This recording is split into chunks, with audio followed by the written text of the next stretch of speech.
2-Minute Christianity. 50 Big Ideas Every Christian Should Understand. Chapter 15. The Bible has no recipe for soap. The Bible's priorities are clear from where it spends its time, and it doesn't spend time on improving the welfare of the people. The Bible has a detailed description of the priestly costume in Exodus 28. If the Bible devotes an entire chapter to attire, why not spend a few verses on a method for making something beneficial, like soap? It's easy to make. Suppose the following soap recipe were in the Bible.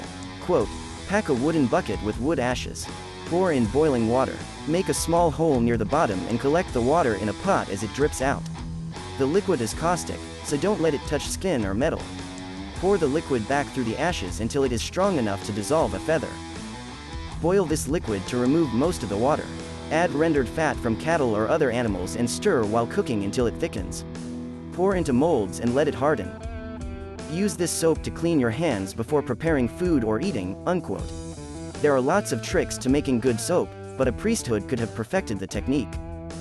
In addition to soap, the Bible could have then added the basics of healthcare: when and how to use this soap, how boiling will purify water, how to build and site latrines, how to avoid polluting the water supply, how to respond to a plague, how germs transmit disease, the basics of nutrition, how to treat wounds, and so on. After health, it could outline other ways to improve society: low-tech ways to pump water, spin fiber, make metal alloys, keep livestock healthy, or improve crop yields. One attempt to salvage the Bible's medical reputation argues that its kosher dietary rules, such as no pork or shellfish, no mixing of meat and dairy, and so on, show an advanced understanding of health, but these rules are arbitrary when seen from a modern standpoint. They weren't health rules but ritual rules, ways of culturally distinguishing their tribe from others. Sure, avoiding pork means you can't get sick from eating poorly cooked pork, but you can still get sick from eating contaminated meat from other animals. The problem continues in the New Testament.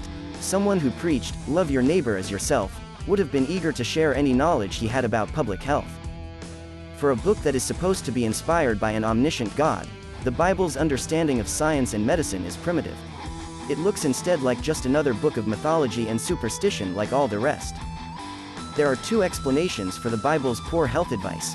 First, an infinitely loving God created us but didn't care about the health of his creation. He could have made healthy practices into mandatory rituals, but he didn't.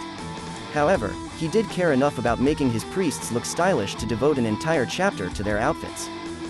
Or, option 2, the Bible was written by primitive men long ago and reflects the knowledge and interests of the time. Which seems more likely?